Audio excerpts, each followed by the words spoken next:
Tom Clark's Main Event is a Boink Studios production. And now, on with the show. This is Daddy's show. Step off. Come on, won't you say it loud? Ayo, we gon' turn this out. Tom Clark's Main Event. Drop kick. Hey, what's up, kids? Welcome back to the program. I'm watching the intro to the video of the show, and I'm thinking, my, how young we all look. and it's none of it's very all right. Some of it's got some age on it. Okay, some of it's got some age on it, but some of it's not that old. But man, we all look so young. But the good news is we're all kicking. We're still here. We're still above ground for the most part. Got one foot in. Both feet ain't in yet. They ain't killed me yet. They're trying, but they ain't got me yet. So it's all good, baby. Welcome back to the show. We appreciate you tuning in. Tom Clark's Main Event. This is episode, whatever number it is, well over 400. I think we're 410, 411. I'll tell you in a second. But yeah, it's been one of those weeks. But thank you so much for tuning in, kids. We've been going strong since 2014 with Tom Clark's Main Event and also with Boink Studios, the production company that has this little podcast as well as Tom Clark's 6M podcast, Two Nations Under Ted Lasso podcast, Bear Mode, a podcast review of the Bear. We also have the Patton Report, Bachman's Basement, Ray's Sports and Slams, and a few other shows there to look at. If you will, kids, before we go any further, go check us out on YouTube, Boink Studios, B-O-I-N-K, Boink Studios. Nothing's behind a paywall. All the content's free. And again, videos, audio, dating all the way back to 2014. If you like sports, we got you. If you like pro wrestling, hello, we got you. If you like movies, music, we got you. If you like streamers, we got you. If you like horror, we got you. You like books, we got you. Like video games, no problem. Everything you could think of and a little bit more. Boink Studios on the YouTube, and check us out on boinkstudios.com. I'm exhausted. I need a nap. That's all I got. Thanks for watching. All right, folks.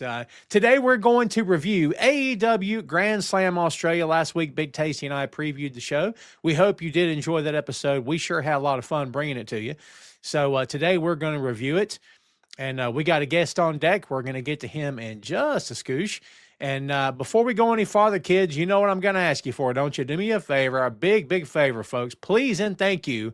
Smash the like button for us, folks. So everybody out there knows that we're there. You help boost us in the algorithm. You know how that crazy thing goes. And also, when you hit like, please do me another favor. And also share this on your feed. Get some more eyes on it. Show it to your friends. Show it to your enemies even. Let's make the world a better place. Put a smile on their face so they can watch a little pro wrestling here today. We appreciate it. And let's see who's at the table here today, kids. E, we appreciate you very much. E is here. Thank you so much for hanging out, brother. And as people start to file in here today, again, kids, if you will, smash the like button for us and share this on your socials and all over your Facebook, and I appreciate it very much. Kids, before we go any farther, let's welcome back to the program a great friend of the program, a member of Boink Studios, the host of the Patton Report, the co-host of Bachman's Basement. This guy does a little bit of everything.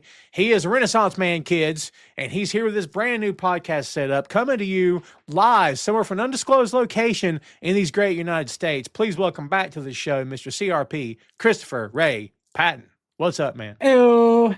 How's it going, everyone? How's it going, Tom? I'm all right, man. I'm hanging in there. How are you? It's good. It's good to be back. Hopefully the lighting doesn't maybe look too crazy here. We're still working through things on the StreamYard side. I'm like over here before, like while you're talking, still adjusting. But I'm not glitching out anymore. So that's a start. It really looked like an old CRT TV, which was going with the background theme there for a second. There you go. Yeah. It's like, yeah, no, I get you. It's like some kind of weird black and white cam in a garage or something. Or like, you know what I mean? You're like, what's going on in there? It's like a crime scene camera when the cops have to pull footage from nearby cameras. You know what I mean? Oh, yeah, for sure. Yeah. Yeah. Hey, listen, man, it's nothing for me to be live on a show and be tweaking as I'm live. Happens all the time. So, hey, man, how you been? How's your week been? I know you said that you'd watch Grand Slam. I think you said today. We're going to talk about that show here today, but how's everything going for you otherwise? It's been a great week, man. Very busy at work. But outside of that, played a lot of video games, read a lot, you know. So it was a nice break from the past 2 or 3 hectic months. And lots of game footage recorded for upcoming shows and playthroughs potentially. So yeah, whole new PC setup. I built a desk. That was a thing. Don't recommend it. Still Now, when not you fun to do. when you say built, do you mean assembled, or did you go out, cut down a few trees, and make it happen? What'd you do? We assembled. Oh, there you I hate you know I'm not going outside, Tom. Are you crazy? I try not to go outside if I can help it. Yeah. Kids, as we said before, Chris is the host of the Patton Report.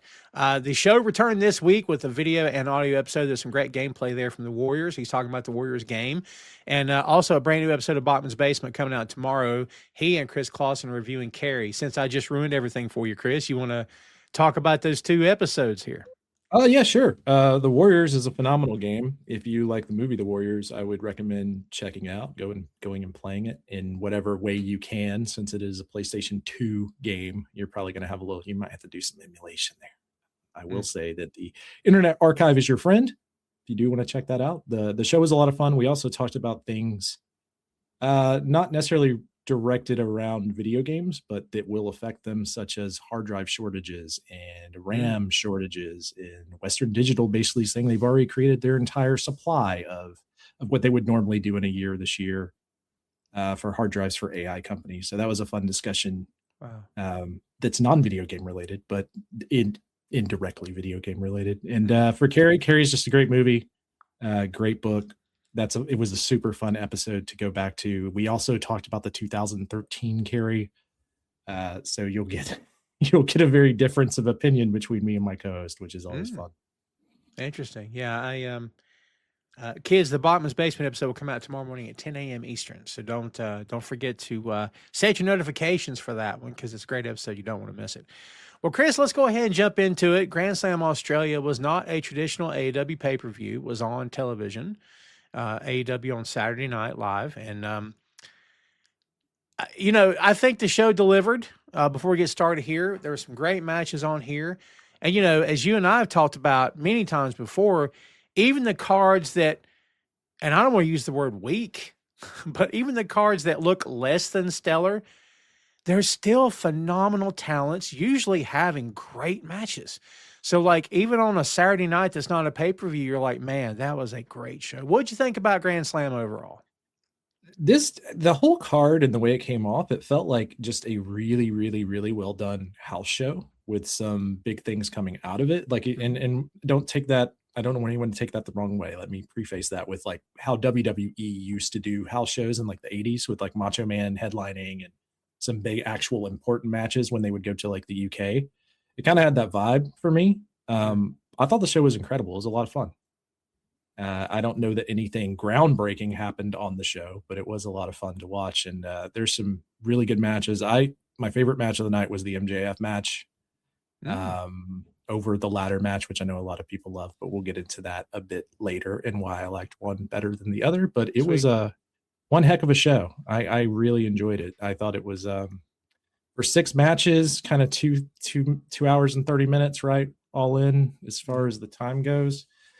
I wish their pay-per-views were like this, like a little more compact. Maybe some of the matches getting a little more time. So like 3 hours, 3 hour, 30 minutes. I think that would be awesome, but to each their own, I guess. Yeah, I actually agree with that. I mean, get in and get out. Leave them wanting more. Like, I think AEW's theory on the long pay-per-views is give everything to them. Don't hold back, which, if you pay good money for a ticket or pay good money to watch on pay-per-view, I actually really appreciate that. But there are moments where I'm like, is less more? Like, at this point, Chris, they go all in, no pun intended, on their huge, huge pay-per-view shows. At this point, if they did back off and try that, would it work? Would it not be enough? I don't know, man. What do you think about maybe, could they find a balance if they tried that? Is it possible? I think that there's definitely a balance to be had there, because now that they're doing 12 pay-per-views a year, essentially, you got to think about like some of these smaller shows don't necessarily, some of the, what I would consider some of their smaller shows don't have to be 6 hour long pay-per-views, right? Just give us 5 or 6 good matches, great matches with good storylines. I think that goes a long way. Because I do get exhausted watching some of these pay-per-views, and it's part of the reason why they get broken up into multiple days a lot of times. This one I was able to watch all the way through earlier this week and had a lot of fun watching it. And I was kind of like, man, I like this format. WWE does that right now for larger pay-per-views. They tend to go a little longer, but for the smaller ones, they've really narrowed down what you're getting there. I don't know that they need to go as far as WWE has with their content, but sometimes less is more. And there was quality matches on this with a good flow of the card as well. That's one thing I will say, is that I thought the card was structured very well, with kind of a comedy match, a come down match. I know how much you love insider terms, Tom, so we'll throw that one in there. The come That's down an insider match. joke, by the way, kids. I'm just saying. But yeah, like I like the way the card was designed, and yeah, there was nothing on this. I enjoyed all the matches. There was nothing really to complain about. I agree. There were people out there for sure complaining. Oh, well, I mean, of course. I mean, it's, as we've said multiple times here on the show, kids, there are people who have hated this company since before it existed and ever since then. But that's not us. We try to give every company a fighting chance. Let's get into the. I am normally the grumpier bear about these things, so. I think there's a difference between being grumpy and being critical versus I wish this company didn't exist. And that's never been you. That's why I like that, to each his own, kids. If you want to sit back and wish for the downfall of somebody, I guess you can, but geez Louise, I don't have enough hours of my day to sit around hating like that. So I'd rather see this thing succeed. So the show kicked off with Jon Moxley, the man himself, versus Konosuke Takeshita. There's all this hubbub online, Chris, that they didn't know that the time limit was coming and all this other nonsense. And it did feel improvised at the end when he kind of pushed off on Takeshita and Takeshita hit the move. I mean, I don't know. Sometimes this stuff is hard to call. What was your take on the match itself and the ending as well? I mean, with a time limit draw, don't you want it to kind of have a cataclysmic ending that doesn't make any sense because they ran out of time? I think so. I kind of dislike when they do, okay, there's 5 seconds left and they both knock each other down and neither of them can get the cover. And that's the time limit draw. Yeah. Which is a very old school thing that you used to see a lot. But I like time limit draws. I didn't have a problem with the ending. If they ran short on time, you can always do, if this was the unplanned finish, you could always just go the route of saying that it was 20 minutes when it really wasn't 20 minutes and then dealing with the 15 people that actually timed it. Right. You know what I mean? It's not like if you go back and watch Royal Rumbles, they're not coming out to that timer. The timer just does what it wants back in the day. So yeah, you can spoof that stuff a lot. Yeah. So yeah, I didn't have a problem with it. I mean, as far as endings of matches goes, this was not the one that I had the biggest problem with. They were 20 minutes on the nose, supposedly. Actually on the nose, 20 minutes. So, which, I mean, if you're really doing it, like I said, it makes more sense when, time just expires and they could be standing completely. One could be outside of the ring, one could be inside of the ring for all I care, because you're giving it's a time limit draw. It shouldn't really, it feels more phony when it's like I said, if they're both like unable to make a cover or you get the 2 count, but the time limit ends before, like that kind of stuff. Yeah. Doesn't necessarily work for me. But when it's just a straight time limit draw, New Japan's done a better job of that in recent years, where it just is like they're just still fighting and it's over. So sorry, guys. See you next time. Just don't get me started. I'm a broken record, everybody, so my apologies. But man, I just love the way things are formulated in that company. I just love that, when the bell rings, and this, the talents always stick around. They always kind of still look at each other and have the little face-offs, because that match was not the end. That match is probably building to another match. So the tag matches, the guys usually stick around. The singles matches, usually when it's over, they both split. But like the tag matches, the multi-man matches, each guy that has heat with another guy, they still kind of stick around, jaw at each other. Maybe they'll put hands on each other, maybe they won't. And I'm like, I don't know. To me, in my head, I'm like, this is kind of the real world. In a real world situation, you're exhausted. The bell has rung. The match is technically over. Why would you still do this? But on TV wrestling here, it's like, well, let's still keep going. So like, that's a personal preference thing for me, Chris. I don't know.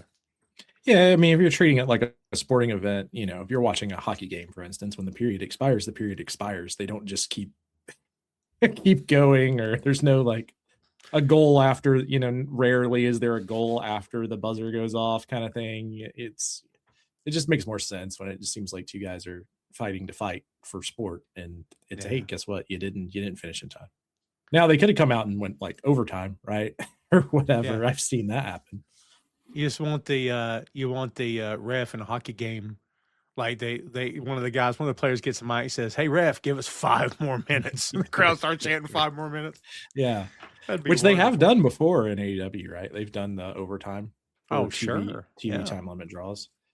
They have done a good job. When they first started the company, they did a couple of these, and it kind of came off with a mixed reaction, but I think that they've spaced them out far enough now that I don't think anyone would have a problem with this. Mm. Especially with both guys kind of coming out of the match still looking strong. Oh, it's such a good match. Takeshi can do no wrong. I mean, he is, for me, I think Takeshi is in the top 5 best in the world at this point. He's so freaking good, man. Like, I just don't. People can debate that if they want to, but I'm not, because to me he's absolutely in top 5. And then Mox is. I can't say Mox is underrated, but I think at any given time with all the Death Rider, he can't lose stuff. And then we've come out of that, and I think now people really appreciate how good the guy is. Like Chris, we never questioned if he was good. We always thought he was good. But a lot of us got hung up on, man, this Death Rider shtick is going nowhere. It's so weird how this thing has ebbed and flowed to the point where we are now. It's like they weathered the storm, so to speak, and they're back. And to me, Death Riders is a top faction in AEW. And I know Don Callis family has like 27 dudes in it, but in terms of the way it's booked and the way it's, each guy carries himself, Marina's gotten so much better over the past year. I'm all for it, man. I think Mox and Takeshi delivered here too, dude. Yeah, I'm still a little, I really wanted them to turn on Moxley and us go down that rabbit hole, because now we have this weird situation where Moxley's almost coming off as a babyface, but the rest of the group's not. But they're not going down the road of him getting kicked out of the group, or seemingly not.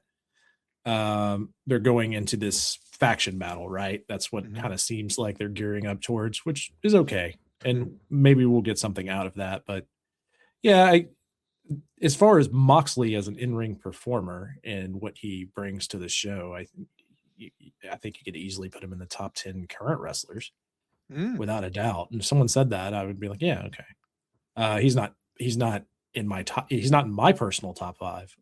Now on the other side of that coin, with Takeshita here, incredible. Some might say best wrestler of the year in the Wrestling Observer. Yeah. For those out here who voted, I think it was kind of well deserved. Yeah. He had one heck of a year in 2005. He's fantastic. I can't get over it. Can't get over how good the guy is. Let's switch gears a little bit here. Let's talk about Hangman Adam Page defeating Andrade El Idolo. And we know this sets up Hangman versus MJF at Revolution. Chris, a few of us were kind of debating back and forth. I know, like last week, Tacey and I both were kind of talking about how, me, kids, I'm old school heel versus face guy. Sorry, everybody. So, like, it would only make sense that Hangman would win this match because Andrade is not a face.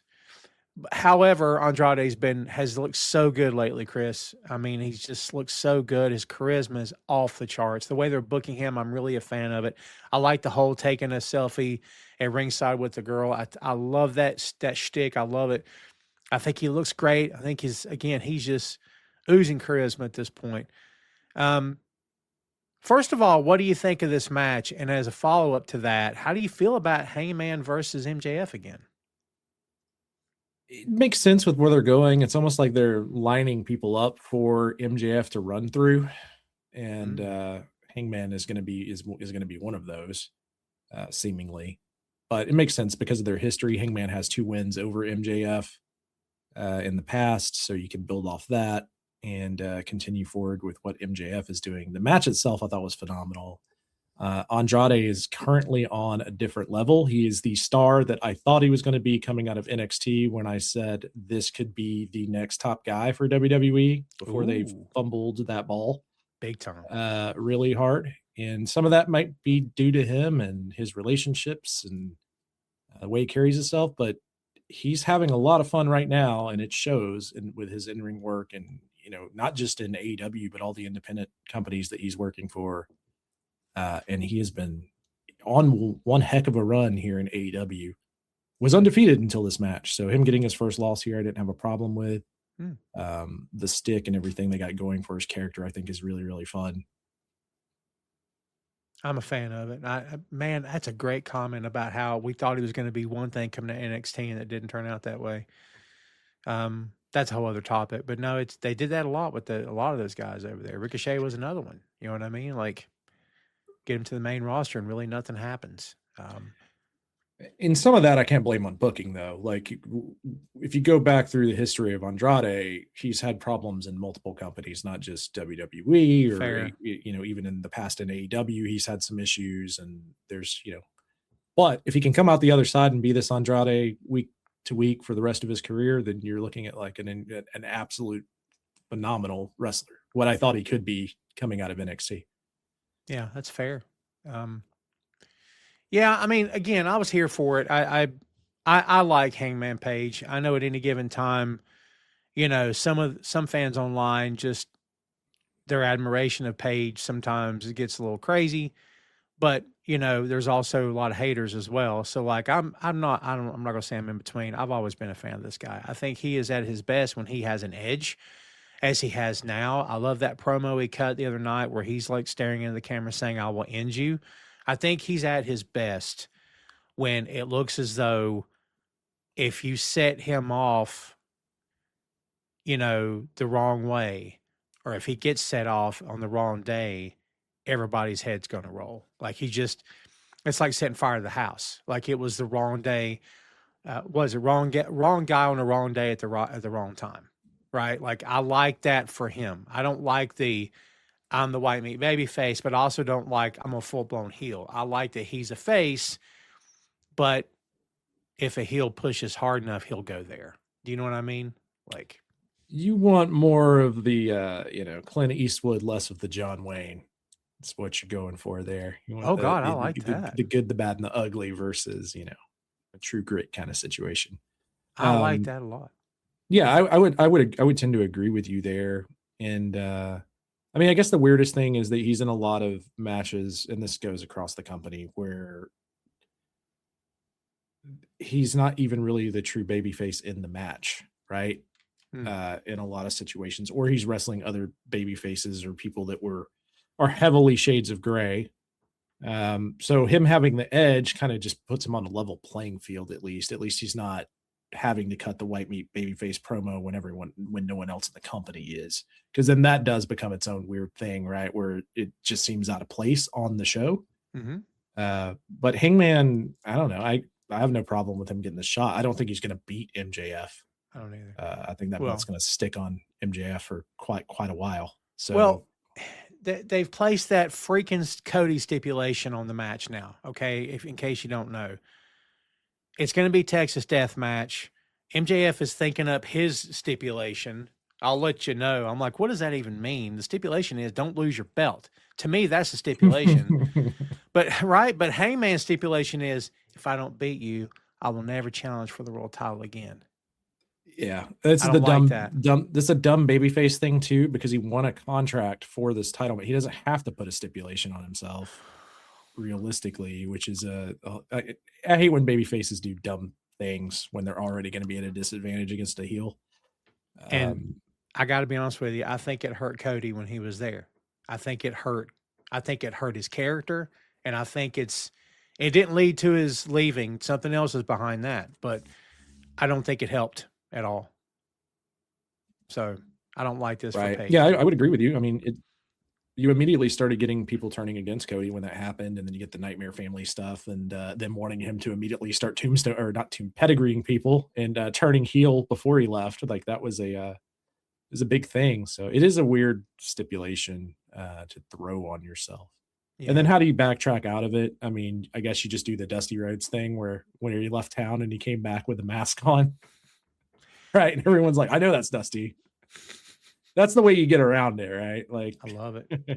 Win the title, take the mask off, and you're Hangman. Maybe that's what they were going for. I thought that for sure that's what they were going to do with Cody, but he didn't stick around long enough for it to ever become a point of contention where he would show up as the Midnight Rider 2 or something.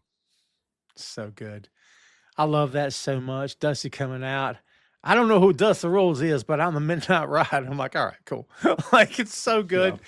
No attempt to hide his body. Magnum, remember they were the James gang. Magnum come out, the hair's hanging out of the back of the mask. Like, Which would have been great with Cody So because good. like he's got all the tattoos, right? yes, so good. Oh my God. Like, no, clearly that is the Midnight Rider.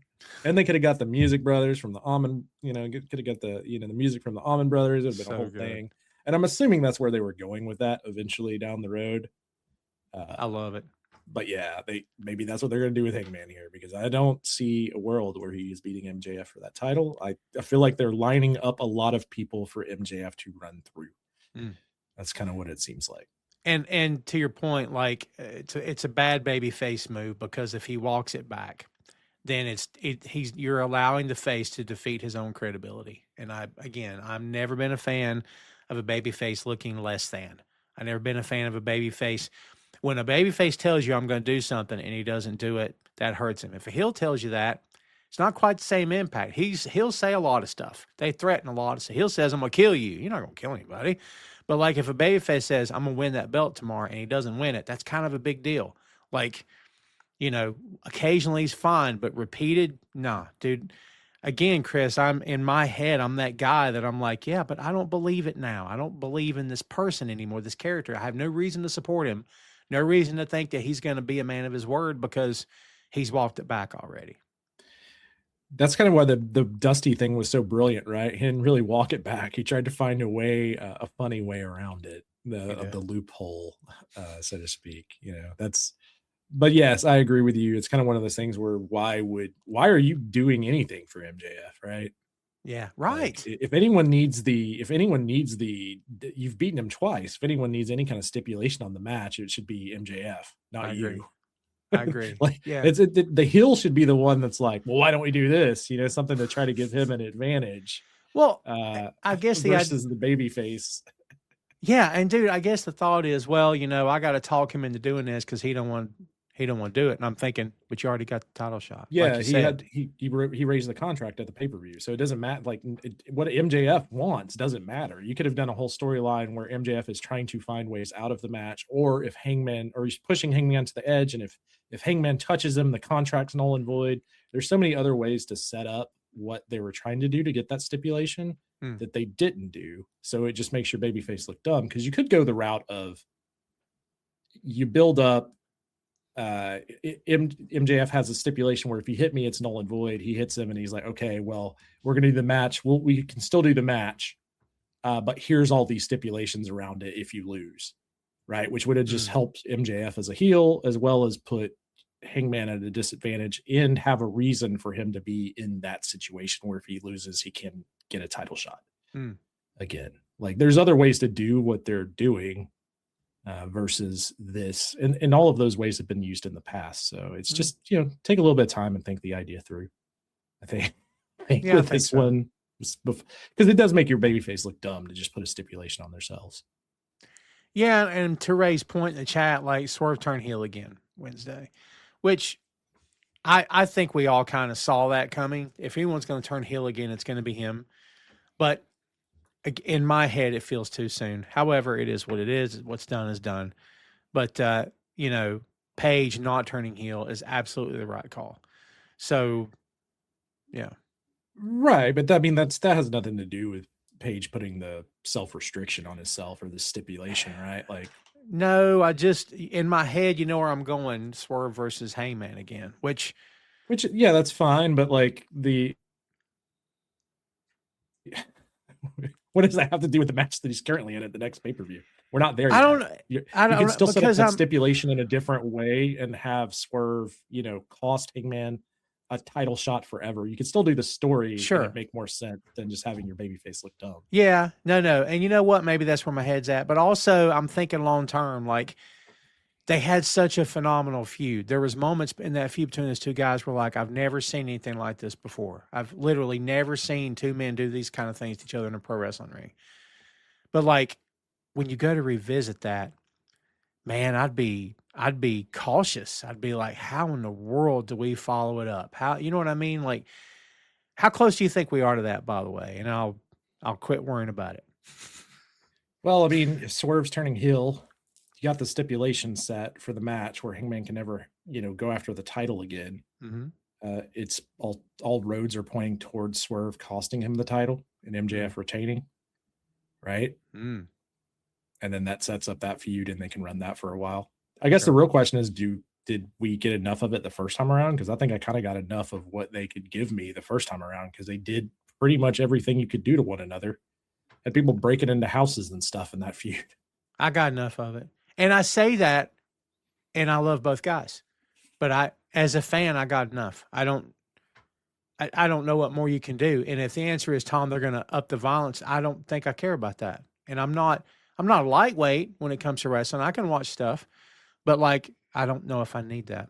Well, anyway, my head went there, and I saw Ray's comment, so I had to. Are they gonna pull guns on one another, Pillman style? Is that the next level to their feud? Because really, as far as what you could do to each other in a ring without going full Darby Allin and setting each other on fire or something, you're kind of, like I said, you're to the point where they've already filmed stuff out of the ring where people are breaking into each other's houses and threatening families, and it's like, it's definitely a blood feud. Yeah. But it doesn't seem that far removed, with enough happening in between, for them to come to that feud. I think you'll get good matches out of it. So there's that. But storyline wise, I don't know that I would have went back to the well so soon. I totally agree with you, actually. Let's get a little bit lighthearted here, kids. The Babes of Wrath retained the AEW Women's World Tag Team Championships against Megan Bayne and Penelope Ford, also known as Mega Bad. It was good to see the ladies on the card, of course, and retaining the championships. And I think I picked Bayne and Ford to win, even though they were in Australia. But I ended up being wrong on that. What did you think of this one, Chris?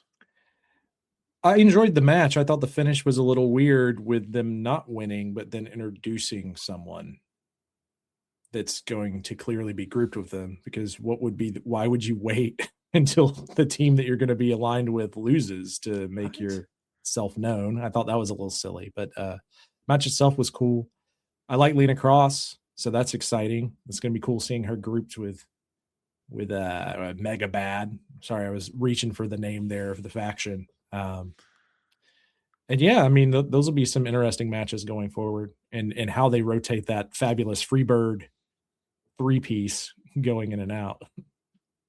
Man, I got to tell you, we got comments in the chat about the faction's going to be really good. I agree with that. I mean, we'll see how it plays out. As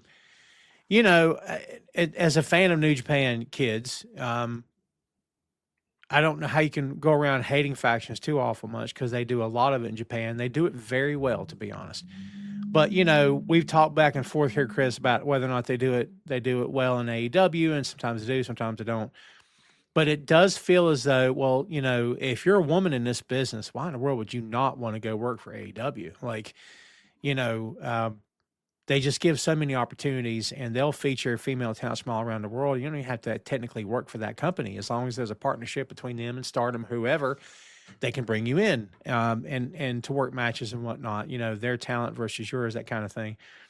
But we've taken another instance of, here's another 3-woman faction. So it's like, I'm okay with it. Trust me, I have no problems with it.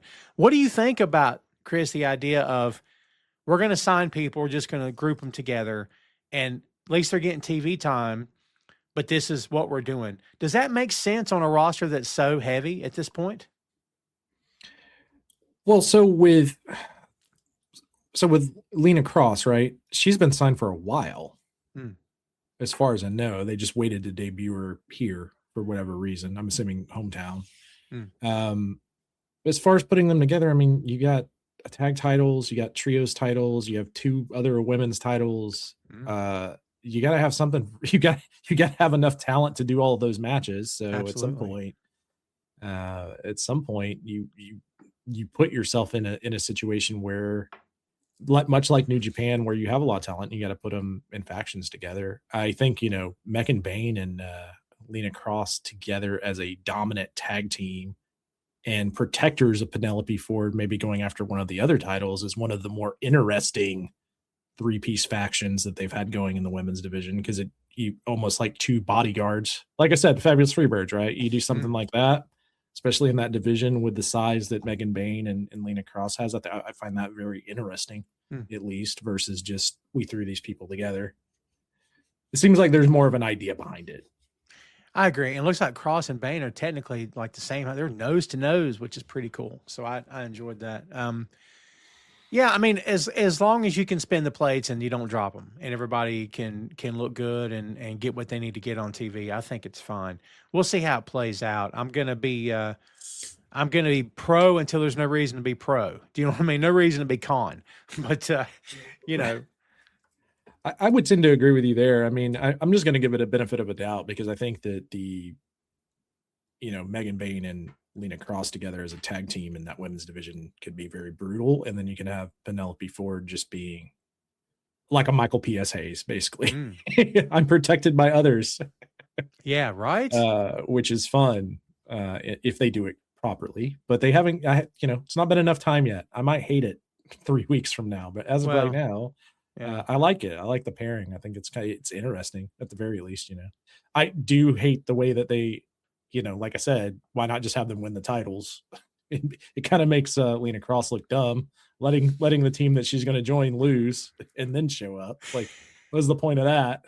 It's like in kayfabe world, they're going, now you stay back here until the match is over, okay? And when the match is over, you come on out. You can help raise our arms and stuff, and we'll pose. I'm like, it's very silly, because it's at some point it's like, why didn't you come out and help us? Help us win. Yeah. She's like, you may help you guys win. No, don't do that. You just stay back. I just want to see that conversation. She took advice from Hangman Adam Page. She's like, hey, right? Let's do the dumbest thing you can think of. Yeah. Double down on it. Right. Jeez. Speaking of the ladies, Timeless Tony Storm, I got to get your take on this too, because I've asked a couple of different people. There's a theory floating around out there that Tony and Cassidy together has downplayed Tony's star status in this company. What's your thoughts on this? I don't think so. I think they're cooling Tony off a little bit to try to give. I think that she's taking a backseat to try to build up the rest of the women's division. That's my take on it. And people really enjoy these matches. If you look at if you want to look at social media interactions with things they do, watch like how many views like Orange Cassidy and Tony doing that dance spot gets. So I guess it depends on, diehard fans versus casual interactions and all of that jazz. But what at the end of the day, like, it's Tony Storm. I think she's pretty much kind of untouchable. At some point, you just throw her into another storyline and she could recapture whatever she needs to. She is one of the few people that are kind of bulletproof in what they do in AEW. Totally agree. And they put her with one of the best guys there, who's popular, who's over all the time, whose star never really seems to fade, no matter how poorly they might book him sometimes. Like, I have no problem with it at all. And like, if you're not going to have a top guy with a top title, he needs to still be in a top spot. So like, how do you accomplish that? Well, you have him work for the title. Well, if that's not what they want her to do right now, can you put her with another top star that still keeps her on TV and cutting promos and still getting over? I don't know what else they really could have done here, Chris, besides having her and Mina go after the tag belts again. I don't know. Like, yeah, I mean, if anything, it's a fun mid-card match with a thing that the crowd really seems to enjoy when they're live versus behind a keyboard. Right. Yeah. So this it's not like they were getting booed out of the building when this match was happening. Exactly right. Good point. So I don't know. I mean, I get it. I get the frustration behind that, but what are you going to do? Just have her win the title again? You got to build up other stars so that she can be have a meaningful feud with someone. And so if that means taking a back seat and doing comedy matches with Orange Cassidy, as long as they don't create an intergender tag team title thing or something, I'm fine with it. I don't have a huge problem with it. I enjoyed the match. I thought like I said, I thought it was placed perfectly on the card because it kind of gave you a break between everything else. Yeah. And it was just fun. And on top of that, if you keep the belt on her forever, then the same fans will go, when's she going to lose that belt? She's had it forever. Like, you can't win with some people. Yeah, Like, it's it the doesn't Roman matter. Reigns, John Cena thing. Like, you love them until you don't love them. Love them until you don't love them. Yeah. So, The match in question, kids, is Orange and Tony defeating the Death Riders, Wheeler Utah and Marina Shafir. Are you an intergender guy? I don't know if you and I have ever really had this conversation on the show before. Tell me if I'm wrong or mistaken. How do you feel about men versus women in pro wrestling? Are you okay with it? I'll go back and forth. I go back and forth on it. I think so this is done as a comedy match, right? Mhm. So it's for something like this, I think it's fine. It's when you start creating intergender titles and you have women in, like, if for instance, if you have Timeless Tony Storm against MJF at the next pay-per-view, I don't know that I'm there for that. And kids, I for all our female fans out there, I always feel the need to gently remind people, maybe not so gently. I don't consider female pro wrestlers to be dainty flowers that aren't tough. I've never been that guy. Okay, I've been on the record since the first days of this here podcast of complaining why women weren't getting more. So, like, I'm here for the women getting all they can get on TV, but I've never been a big supporter of men versus women in a ring. In my opinion, it looks away in this day and age of certain things happening in the country and in the world. I don't know if I want to see a woman taking a forearm shot to the mouth by a man, even though it's a working punch, even though they're all protecting each other. I get it, kids. I know how the game's played. But the optics of it, Chris, and we don't have to go down this road too much, the optics of it for me are what give me reason for pause. But like to your point, with it being a ha-ha match, AEW is dancing with it at this point. But in my opinion, I don't think they're going to go full throttle. I don't think they will. I would hope not, because it just, to me, it has an association of like bad indie show when it starts, when you start going down that road. If I'm being completely honest. But yeah, I mean, I'm one of the defenders of some of the AEW women's matches that a lot of other people hated when they get a little too violent. And I'm like, no, like, if you have a daughter and you're watching that show, you want them to be shown in the same light as the male wrestlers, right? Yeah. Like within their own division. But it would be really weird for like Tony Storm to have a match against Brody King at the same time. You know what I mean? That's like it's a big difference. So it's wrestling, like you always say, is a buffet. So there's a lot of people that like that stuff, and that's cool. It's not for me. If it, like I said, if it's going to be like a comedy match, a one-off thing, kind of like this, then I'm fine with it. I agree with that. Yeah, we're of the same opinion on that. 2 matches left on the card, kids. Let's talk about Kyle Fletcher and Mark Briscoe, Game 7, Match 7. I love the Game 7 reference, by the way. Ladder match for AEW TNT Championship. I don't know who was asking for this, and I say that with all due respect. I don't know who was asking for this, but once again, these two guys freaking deliver. These two guys cannot have a bad match independent of each other and honestly together. I don't think it's possible. I think they crushed. I don't know if we needed a ladder per se, but is this a definitive win, Chris, in your opinion, for Fletcher? I mean, is this a statement win? Like, what's your thoughts on that? It's the third win in the series? They were tied 3-3, I think, right? Yeah, so this would be Game 7. So yeah. Right? Game 7. Walk-off home run. I thought the finish was a little weak in this match. I liked everything else about it. Like, if you're gonna do the finish, like that spinning brainbuster off the ladder should have done it versus the just ladder pushover. Yeah, I had, like I said, I had a problem with this finish more than any other finish on the show, which may be controversial, just because this is one thing that I've started to hate about ladder matches is all of the crazy stuff happens in the middle of the match, and then you speed rush to everything else. There's not really any selling, and then you get a finish like this, which there's so many other, like we had a J driller through a ladder, right? Like there's so many other moves that you could have made the finish that I would have liked more. But yeah, like that's nitpicking. It was still a great match. I feel bad for Mark Briscoe. He's constantly the guy doing jobs for everybody right now. But that's because he's so good. He's so good. Also, it tastes like shrimp on the Barbie was really funny. Yeah. He's in such a great spot. I'll always push for Mark to get more. But he's in such a great spot. He's in the role of the veteran that can give you a great match. And if you need me to put this guy over, I'll shine him up, make it look like $1 million, which you don't have to shine Kyle Fletcher up too awful much. I mean, for a lot of people, Kyle Fletcher is their best wrestler in the world. I don't know if I would personally say that, but he's up there. He's freaking phenomenal. He's great. Like, embarrassment of riches with the amount of talent in this company. I mean, I enjoyed the match quite a bit. Again, I don't think these guys can actually have a bad match. I was a big, big fan of it. Yeah, they're great dancing partners for sure. Yeah.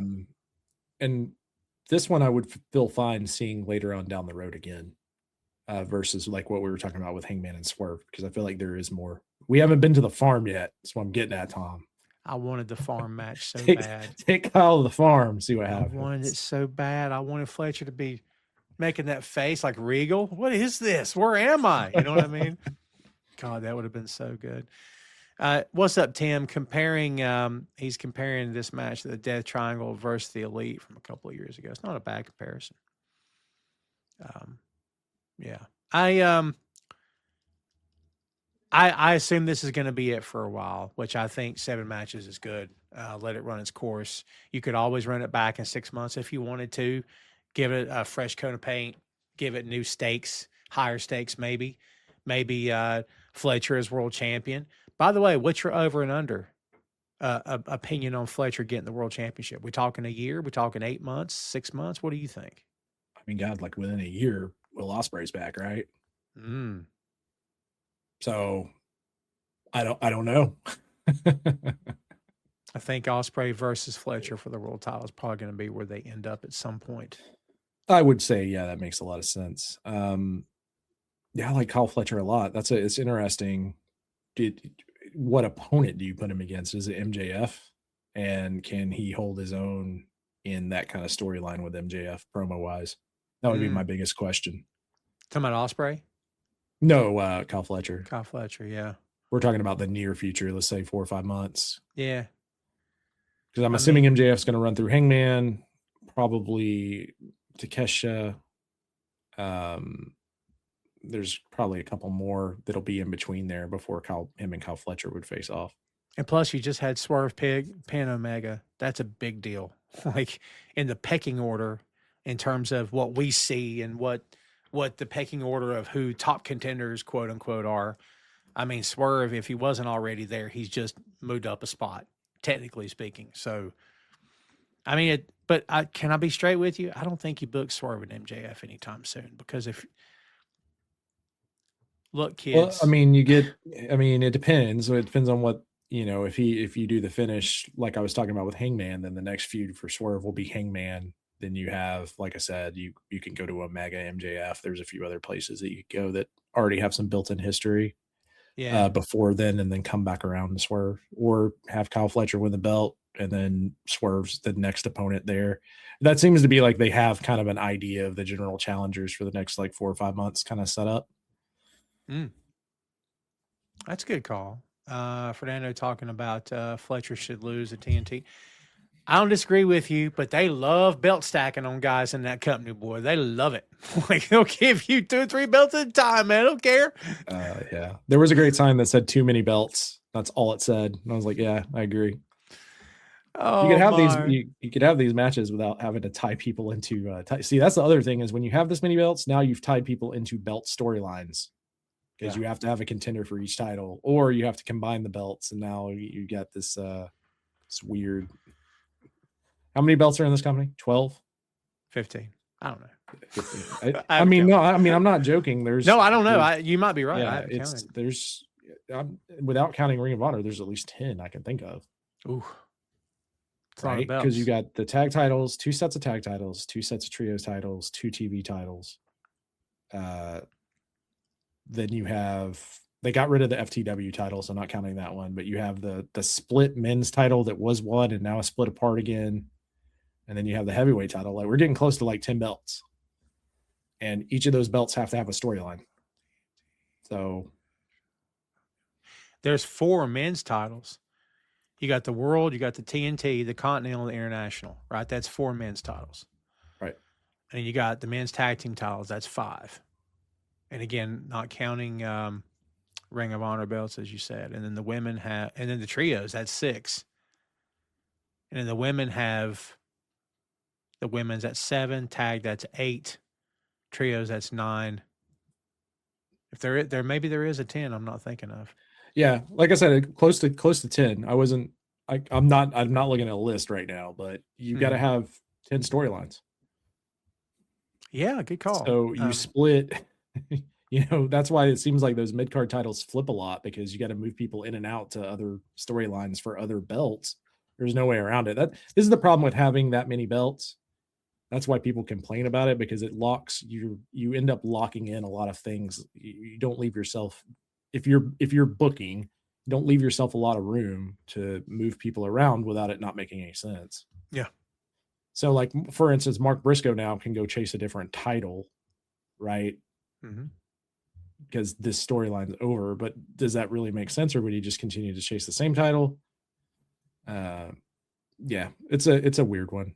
I don't know that, they need to eliminate every belt or anything, like only have 3 kind of thing. I'm not saying that, but you do kind of lock yourself into a weird spot. And that's why you get so many factions and the other things that people complain about. It's kind of osmosis in a lot of ways, because you have to write something for each of these titles, have to be defended every so often. No kidding. Tim's asking about Kyle versus MJF. I'd like to see it, but I in my opinion, kids, MJF is better against faces, not in the ring. I'm talking, reactions, how he works, promo battles. I just think if you're going to put someone against MJF, it should be a freaking babyface, Chris. I don't think a heel's the right move for MJF, in my opinion. I don't think it is. I would agree with that. And then also, I don't think Kyle is someone I would want on the mic against MJF. And I also don't know that would be the best match of all time for either of them. I don't know that their styles would necessarily click. I could be completely wrong on that, but Fernando's the predicting Ospreay wins the title at All In from MJF. I'd be okay with that. I think he needs that belt. I think I don't think he needs the belt, but I think it's high time he gets the belt. I mean, I think had he not been injured, he would have had it by now. I think. Yeah, for sure. Either that, or they would have done something like he would have worked in New Japan, won the belt there, something. Yeah. Well, we've got one match left, kids. MJF defeating Brody King to retain AEW World Championship. And now, of course, we know MJF is on to Hangman Adam Page.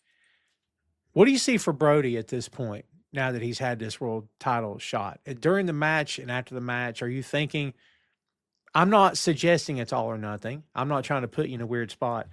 But when you watch it as an observer, are you thinking they should keep him, or can he go back to tag? I mean, do you know what I'm saying? Not that anything would hurt him. I'm not saying that either. But in your mind, where should he be right now?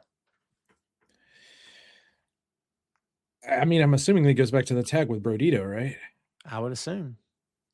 And that's nothing against, I mean, I feel like Brody King is great and definitely could be in the heavyweight picture anytime you need him to, but it's also one of their best tag teams. Very true as well. I loved Bandito being out here during this match, especially during the sleeper hold, kind of getting the cheer going. Yes. Getting him to Hulk up. I thought that was really great. There's a lot of things one of the reasons I love this match is it felt like an old school wrestling match in a lot of ways. MJF channeling his inner Ric Flair pretty much this entire match in a lot of ways, like the way he was taking out the leg, biting the knee, just taking a back body drop and yelling, "Oh crap," censored. Like, just a lot of very old school things in the way that with modern touches. Obviously, it wasn't it wasn't a spot for spot Ric Flair match, but there was a lot of modern touches that I loved in a way that, on a show that had a crazy ladder match and some of the other things that they did on the show, it was kind of refreshing to see, like an old school sleeper hold spot, for instance, and a tag partner cheering his friend back up Yeah. It's just a lot of cool stuff. That's a little bit of nostalgia, but that's why when I said earlier, I think it was my favorite match on the cards. Probably has a lot to do with that. And I think he looks good against bigger guys. I think the fact that MJF is not a small man, but I think put him next to Brody, he looks like a tiny guy. Like, I think that works because he's got such a Napoleon complex happening. He's so, I'm the most important guy here and I'm the best you've ever seen of all time. And then you put him against a monster. And I like the way that he worked him. Like, you should legitimately be scared of Brody King unless you are Luchasaurus, unless you are a couple of other guys in that company. Maybe scared is the wrong word. You should be cautious of wrestling Brody King. You should be very aware this guy could freaking kill me tonight. And I love the way that MJF works him. I think it makes a lot of sense. And then that's kind of what I was saying with Kyle Fletcher earlier, as far as I don't know that they would have the best chemistry, because I feel like MJF, his best matches are people that can work kind of more of an old school style. Whereas like with Kyle Fletcher or Swerve and some of the matches he's had in the past, when they go a little too modern, it's where it gets kind of in the weeds with MJF. And that's nothing saying anything negative. Like, MJF can do those matches and they'll be fine. But I think where he shines is kind of more of an old school style of wrestling. I agree. Tim says Swerve, in his opinion, is better heel than face. Totally agree. Could not disagree with that. I agree with that as well. He's great. Swerve can't do any wrong either. I just, if you're going to, I'm not talking Terry Funk levels here, but I think it's always great to have a wrestler who fans know, boy, that guy will do anything. Like, it doesn't matter what anything is, he will freaking do it. Like, all he wants is that belt. I think at any given point, without ranting too awful much, I think at any given point, maybe we don't have enough of on-air talent going, that belt's why I'm here. It's the most important thing. Like, I saw people complaining a couple weeks ago about there was too many world title contenders. I'm like, what am I hearing? Like, what, Chris, when it's only two guys, doesn't that give the sense of it's all booked? We're telling wrestlers not to talk about the world title. In my opinion, it makes more sense for every man to be talking about that belt. Yeah, everyone should be. That's the top of the top. That's just to be your end goal, especially if you're not doing actual weight classes. Exactly. If everyone's allowed to go fight for any title they want, then why would you choose the lesser title? It kind of says a lot about unless you have a feud or something that they built in to that storyline. Why else would you care about the other belts? And don't anybody get it twisted. Tom's not advocating for real pro wrestling. I'm not saying that. I don't need my pro wrestling to be real. My pro wrestling can be as rigged and as set up as it's always been. I'm perfectly fine with that. I'm not saying we need a hybrid where it's real, it's not real. I don't need any of that crap. I'm just saying too much in one direction, and it makes it feel like, well, this is becoming cartoonish. And I don't need cartoonish. There's cartoon wrestling. It's mystery wrestling. It's fun. It's all a joke. None of it's meant to be serious. And everybody knows the deal. Everybody's in on the gag and everybody's fine with it. But I don't know. Maybe that's a weird comparison, but no, I mean, just to kind of take your point, anytime you're watching anything, you want it to have some semblance of sense, right? Yeah. Like, why, what's the why? That's all you're really looking for. The rest of the in-between stuff is fine. Do it as goofy as you want, but you need a good reason of why the thing you're watching is happening. Yeah. And if you're, as far as having too many contenders or too many people that want the world title, that should be everyone in the company at all times. Should be everyone in the company. Unless there's some kind of bonus with so many, you could build that into the storyline, at least give us a why. Like, why would I go after the TNT title? Because TNT pays out a bonus if you hold the TNT title for 6 months. Ooh, I like that. You know what I mean? Like, there's ways to do those stories to make those other titles important. Not when you have 10 of them. Yeah. But there's ways to make, that's what you used to do with the TV title. You get a payout on it. Tell us about that, right? Because it's the television title. See, it's beautiful. It's beautiful. Yeah. I love and then there's a reason why you might, might be like, well, there's a lot of competition in the heavyweight division. I can go over here when this, Mhm. stunning Steve Austin, for instance, and win this TV title and go on a run. Yeah. Yeah. I'm with that. I've always been a fan of the old school NWA World Television title, and of course, the closest thing we have to it now is the TNT Championship, and the TBS Championship, which I'm all for. Kids, there's your show, by the way. There's your review of Grand Slam. We've already went an hour, but any news or headlines that's happening right now that's grabbed anybody's attention? Real quick, kids. If I've not, by the way, kids caught up on Fantastica Mania in New Japan. By the time I got to watch it the next day, it was still in Japanese, and I was half watching it and half working. So I don't know if the English commentary is up yet or not. Chris, I don't know if you caught New Beginning, but New Beginning was interesting. There were some good matches, but Jake Lee versus Suji wasn't awesome. I don't think Jake Lee was the best challenger for him. I don't think it helped Yoda all that much. And, I understand they're in a transition phase. You and I have talked about this behind the scenes. They're very much in a transition phase. I don't worry about Yoda. Yoda's great. Yoda's where they need him to be. They put the bell on that kid for a reason. I think he's killing it. But I worry for him because I think he needs to beat the best of the best. And right now, with the exception of Zach, Shingo, a couple other guys, the term best the best in that company today is not what it was 6 months ago. So, I'm a little concerned for the guy, man. Any thoughts on New Japan right now? Yeah, I mean, just kind of harkens back to the last conversation we had after Wrestle Kingdom. Just it's transitional right now. I think that they're still trying to get the stars aligned.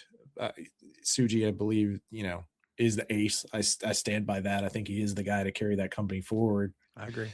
It's just finding the right opponents who don't work for AEW. That's the other. That's the other key, right? Like finding guys in house. Yeah, I agree. Jake Lee wasn't that guy. Also, I thought that was kind of weird coming out of Wrestle Kingdom, the way that they set that up to begin with. So I kind of went into that with not liking it. But yeah, I'm excited for where this year is going to take them headed into Super Juniors and G1 and seeing what comes out of there, because I feel like that's how they're going to build whatever that next opponent is, whoever that may be. I mean, I mentioned Zach. I think they should run back Zach. I think Zach versus Suji with Suji as the world champion is a good match. I think it's a good feud. But, they've worked each other before, so I don't know if they could spruce it up, make it look good, make it look fresh. But I just feel like give them some quality wins at this point. I mean, do you just have Zach win G1 though? Maybe. So you build it through the G1 as opposed to, maybe you have some kind of filler matches in between there, but we're not that far out from G1 at this point, That's true. 3 months out. Yeah. So maybe get some more filler. And if you want, I wouldn't be opposed to that. I think that's a good way to go. And you're going to get AEW people in the G1 as well. So there's a lot of different ways that they could take it.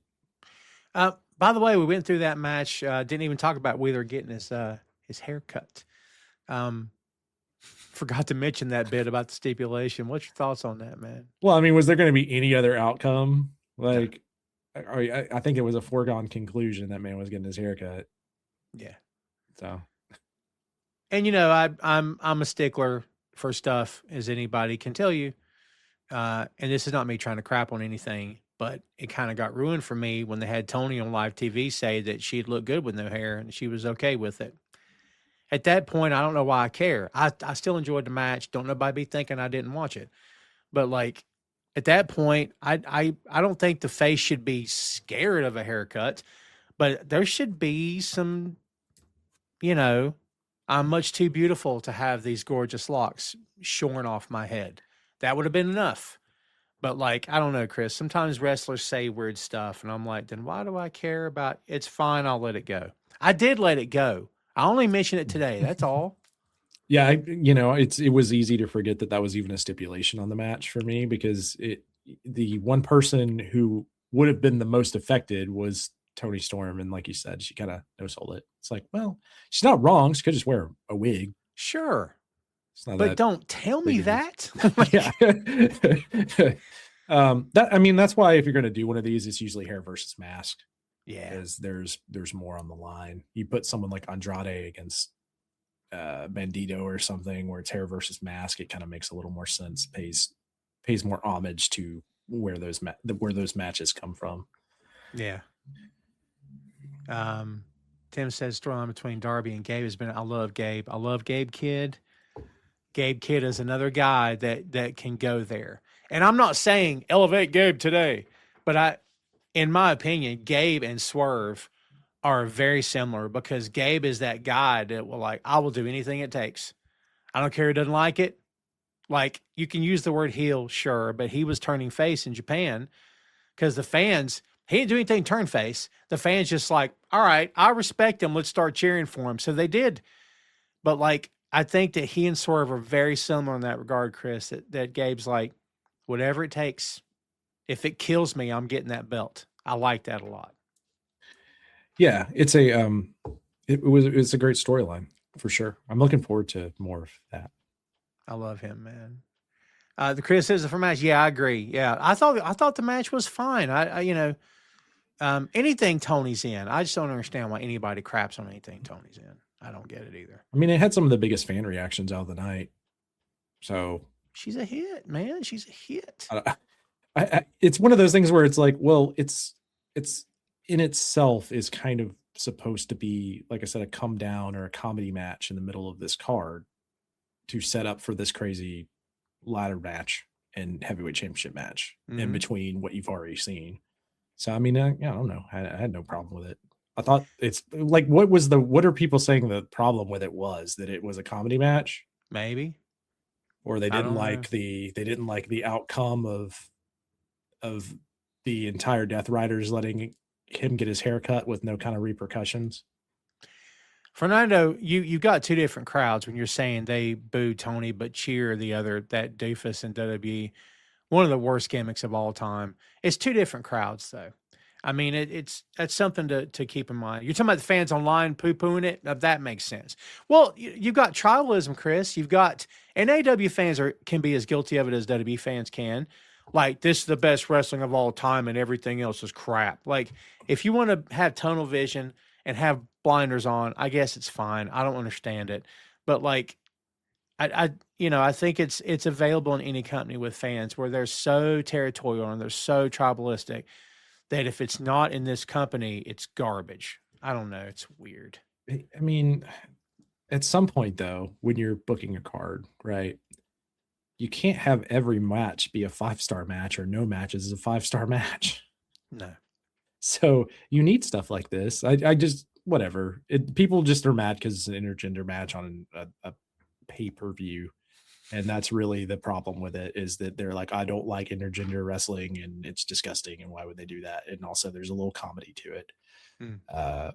It's this, like I said, if you want other worse displays of this, there are plenty of companies out there you can go look at. Right. I thought this was fine. Who's Gargano's wife? What's her name again? The blonde. Can't remember her name. You know who I'm talking about. Yeah, she was in NXT for a while. I can't think of her name. Can't remember her name. Well, I saw back in the day her working hardcore matches against a man, and she had a crimson mask, as the 80s guys would say. And I'm thinking, I'm like, I don't know how I feel about this. By the way, women get color, everybody, it's fine. Everybody's fine. She's okay. All right. But women getting color against each other, yeah, against a man. God, man, I don't know. I'm a big softy, Chris, I suppose. Softy. It's also you grew up in the South, much like I did. There's this thing that you don't ever lay your hands on a woman, right? That's a thing that's kind of taught here, at least in Georgia. I'm assuming Carolinas as well. Absolutely. So it's a hard mindset to break, especially with wrestling being the way it has been forever. Now, I tend to agree with you, though. I have no problem with you Hell in a Cell match, whatever, with women. Let's go. I'm down for it. But I don't want to see Brody King murdering Tony Storm on a weekly basis. That's not fun. And if you want to look at how that can negatively affect your company, I don't know, look at Tully Blanchard winning the TNA title in TNA. Mm. And also, man, don't make me go down this road. Also, doesn't it kind of make a statement that, yeah, look how tough I am. I beat up a woman. And again, I'm There's not trying to. there's certain characters like Andy Kaufman where you're like, okay, that makes sense. That makes sense. Because he could barely win anything because he was horrible. Right. That was the joke. That's the right. joke. That's the joke. And again, I'm not even trying to suggest a woman isn't tough. Please don't nobody get upset here because it's weird if you do. But like, women are tough as nails. I love that too. I love that they're not treated as, no disrespect, rest in peace, Miss Elizabeth. I mean, valets have a purpose. I get it. Man, am I ranting. Valets have a purpose, and I get it. And I'll tell you off mic, Chris, the rest of that sentence. However, I'm trying to keep it clean here and nice at the end. Nothing bad. Everybody calm down. But no, I just, again, I don't know what the hate is for. I don't understand that part either. But yeah, I mean, this isn't a match that anyone should be thinking that hard about. Honestly, don't think that hard about it. Yeah. It's this, we've seen this match. You know what I mean? Like, this is just it's a comedy spot match. It's very much felt like something they do on house shows. Yeah, you've seen the majority of these spots before. You knew what the match was going to be going into it. Nothing really changed out of it. Yeah. I just, whatever. It's fine. Just skip it. Just skip intergender matches if they're not for you, I guess. Yeah. WWE did a whole intergender tournament that was all on Facebook Live. Just keep that in the back of your mind as well. Oh, wow. That was pretty awful. Pretty awful. Alexa Bliss and Braun Strowman were a team in that. That's right. Yeah. But the key difference there is that men couldn't touch the women, right? Or they'd let the women touch the men, but not the other way around. Right. Which makes no sense if you're a heel. No sense if you're a heel. Yeah. If you're a dastardly heel anyways, you might as well get the heat, right? Like, mustache twirling heel. I can't strike a lady. It's kind of a weird situation. That's why most companies that book series storylines don't go down the intergender rabbit hole, because you open up a world of this problems. Yes, this discussion and whether people like or dislike it, and you're going to split your audience anyway, so there's not really a reason to do it. Like right? China, for instance, like when she was beating guys, some of those guys' careers never recovered from that because there was a mindset of, well, why should I ever care about this guy again? They lost to China. Yeah. And I'm not saying that's right or wrong, but that's part of your audience. So you need to know your audience when you're booking these things. You would think. As a wrestling fan, it would make sense to have women's trio belts down the road. You're talking about an AEW or a WWE? I guess. You're talking about AEW both? Yeah. Well, kids, that's it for us here today. I think that's all we're going to have. Let's see. Jeff Jarrett recovered all the way to another company. All the way to another company, never looked back. So I mean, and took him getting to TNA and Vince Russo booking him as a top guy to actually recover. If we're being honest here, world champion on the sinking ship. Wasn't he the last? No, Booker was the last champion. But I remember as WCW was on life support, and it was NWO's Silver and Black or whatever they were calling it, and the set had changed, and Russo was there, and they're booking Jarrett like the world champion. I just remember watching it live, going, "Wow, this is not working." And Jarrett's old school, and I didn't dislike Jarrett. His dad was Jerry Jarrett. I mean, this guy, you talk about an old school pro wrestler, that's Jeff Jarrett. But I'm thinking, I don't like this. This feels like a consolation prize for this guy. You know what I mean? That's what it felt like to me.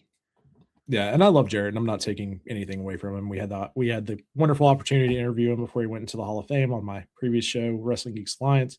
Super nice guy, but I think he would even tell you, like, he wouldn't have done that job if he wasn't already getting out of there, and he actually made them give him a ton of money to do that job for China. Like, he kind of held them hostage. It wasn't $1 million, wasn't it? It wasn't like 500,000 or something. I can't remember if it was that much, but basically JR had to give him a duffel bag full of money. Yeah. They have both talked about, and if he wasn't already on the way out of there, I don't know that he would have done that. Yeah. Fernando, with a great question. What if the Crockett's were responsible with NWA and never? Uh, Real quick, in my opinion, I just think too many dominoes had fallen. I think, Chris, I don't think this was as you know, this wasn't an overnight decision and things fell apart. I mean, one of the reasons he started flying guys on the private jet was because of Magnum's accident, because it scared the crap out of him, and he didn't want that to happen to any of his other top guys. So he started using a private jet. First of all, it costs money. Second, the fuel. Second, flying it. Second, paying the pilot. All this other stuff. Like, and then they moved from that tiny little convenience store office they had to a much larger building. A lot of people push back against that. There's a lot of stuff in the history of that company, Chris, where it's like not one thing did it. Several dominoes fell. And then, of course, Vince was coming after them at the same time. That didn't help either. Well, I mean, even when they sold it to someone who had buckets and buckets and buckets and buckets of money, it didn't necessarily work at first. It's true. It took a massive rebound and a complete change of the way the show was produced and filmed. And like, for all of Eric Bischoff's faults, right? Like, none of those companies survived. Like, AWA didn't survive, and they weren't in the same they weren't blowing money left and right like the Crockett's were. Right. You know, it has more to do with Vince and buying talent and getting TV deals done, and aggressively pursuing that stuff than it does to do with the way the Crockett spent money. Yeah. There's a reason why there was only 2 companies left by the 90s, realistically. So it's kind of that's a hard question to answer. Could he have pulled a Mick Foley and been cheap as possible and continue to run a show for years and years and years? And we live in a completely different world where WCW never existed. Sure. But what does that look like? Does that end up just being Smoky Mountain Pro Wrestling kind of thing? Local to just us in the South at some point, because Vince had already, put everyone else out of business. That's a great It point. was on that path. Yeah. And if it wasn't for Bischoff signing some of his top talent and deciding to do a live show and having all these crazy ideas that actually ended up working, which could have failed, could have failed very poorly, and having, Billionaire Ted backing him, that probably wouldn't have worked either. It's a weird thing to think about. There's a lot of caveats there, and there's great books written about the subject, but to answer the question, if he would have never sold it, I don't know that it would have mattered. I think the writing was kind of on the wall for most of these promotions. I agree. I think there's not just, it's like after a breakup. What caused a breakup? Well, there was 100 things over 2 years. You can't, you know what I mean? Like, it's just, it's hard to pinpoint just one thing. It's layered and textured and took a long time to get there. Like, no company loses $1 million in overnight. Well, yeah. But like, this would be a great 6M podcast where we could put together some notes on this, because just pulling it off the top of our heads without financial numbers and what TV stations in what territories were showing Vince's shows versus everyone else. There's a lot there to dig into to answer that question. Yeah, I agree. Well, kids, there you have it. I think we're going to call it a day and get about our weekend. Chris, before we get out of here, let the folks out there know where you are on the internets. Yeah, it's Christopher.R.Patton on Facebook and Instagram, and obviously part of Boink Studios family. So you can check out our shows. The Patton Report, that's just me, solo show. We're going to be there's some different things coming up there. We're still going to try to do gaming news, to have more gameplay for sure, and potentially some streams in the future. If you like Twitch, like watching people play games, that's on the horizon. And then, as always, Bachman's Basement, where we read Richard Bachman books and Stephen King books, and then break them down and discuss them and talk about their film counterparts. It's a really, really fun show. So check that out. Shout out to my co-host, Chris Clausen, on Bachman's Basement. Yeah, there you go. Well, Chris, thanks as always for joining me, man. I appreciate you. And hang out for a minute, but yeah, we'll have you back on soon.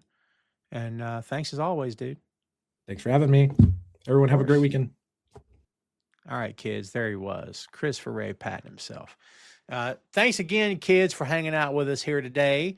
Apologies for the late start we had there, but again, it's been a long week, and but it's all good, man. We did our thing. We appreciate everybody hanging out with us here today. Remember to please and thank you visit boinkstudios.com, BOINK, boinkstudios.com, and please give us a follow on the YouTube. As we said at the opening of the show, content dating all the way back to 2014. So you've got 12 years of content there you can go through. Pro wrestling, a lot of pro wrestling, movies, music, video games, novels, sports, you name it, we got it. So please go give us a follow on Boink Studios YouTube. None of our content's behind the paywall, as we said before. And please be sure to bookmark the website. We've got brand new podcasts coming out Monday through Friday again. We have Mondays are Ray Sports and Slams live at 6 p.m.